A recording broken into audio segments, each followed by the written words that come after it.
মা ও ভাইয়ের সঙ্গে ঝগড়া করে গাছের মগডালে উঠে বসেছিলেন এক নারী। টানা 2 ঘন্টা গাছ থেকে না নামায় ফায়ার সার্ভিস কর্মীদের ডাকতে হয় পরিবারটিকে। এমন চাঞ্চল্যকর ঘটনাটি ঘটেছে গাইবান্ধা সদর উপজেলার দুর্গাপুর গ্রামের শুক্কুরমোড় এলাকায়।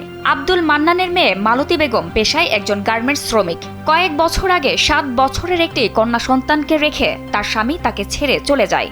এরপর থেকে ঢাকায় একটি গার্মেন্টসে কাজ করে জীবিকা নির্বাহ করছিলেন তিনি। রোজার আগে বাবার বাড়িতে আসার পর পরিবারে অশান্তি শুরু হয়।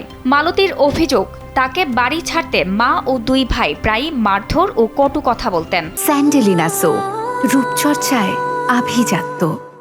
মানসিক চাপে ক্ষুব্ধ হয়ে তিনি বাড়ির পাশের একটি গাছে উঠে পড়েন। আমার নিজের মা 2 ভাই, ওরা আমাকে দেখতে পায় না, কারণ আমি একজন ডিভোর্সি, ওরা আমাকে মারধর করে যাতে আমি বাড়ি থেকে বের হয়ে যাই। মেন্টালি সমস্যার জন্য গাছে উঠে আত্মহত্যা করবে চাইছে, এই জন্য ফায়ার সার্ভিসে ফোন দিচ্ছে। আত্মহত্যা করবো না, আমি সম্পূর্ণ সুস্থ লোক, আমি কেন আত্মহত্যা করবো?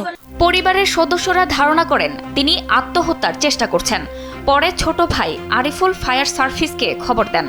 প্রায় 1.5 থেকে 2 ঘন্টা পর ফায়ার সার্ভিসের কর্মীরা ঘটনাস্থলে এসে তাকে নিরাপদে নামিয়ে আনেন। অপারেশন করা মানুষ হলে আমার মা, আমার বোন হলে এমনভাবে ধাক্কা দেওয়ার কারণে তাই যখন মাঝে বাইরে যখন পড়ে গেছে তখন হলে আমার ছোট ভাই যা 2টা চর মারছে। ভাই নির্যাতনের কি প্রশ্ন উঠবে ভাই, সে তো আমার বোন হয়।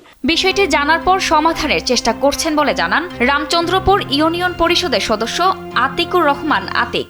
মেয়ের কাছে যখন মানে যেটুকু শুনলাম, মেয়ের একটু শরীরে দেখলাম একটু আঘাতের চিহ্ন আছে, শুনলে আমার ভাই আঘাত করছে। এখন দেখি যাতে পারিবারিকভাবে এইভাবে সমস্যা না হয়।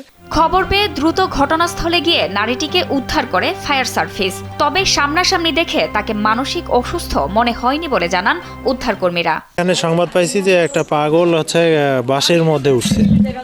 তো আমরা আসার পরে ঘটনাস্থলে উপস্থিত হতে আসলে বাস না, ওটা একটা চিকন গাছের মধ্যে উঠছে 10 থেকে 15 ফিট উপরে। তো আসার পরে ওই পাগল বলতে আমরা যেটা দেখলাম ওটা সুস্থ মানুষ। আমি পাগল না, আমি ভালো মানুষ, আমি গাছে উঠছি, আমাকে ধরে মারছে এই কারণে। তারপরে আমি বললাম যে আচ্ছা ঠিক আছে নামে আসেন, আমরা দেখতেছি কি ঘটনা।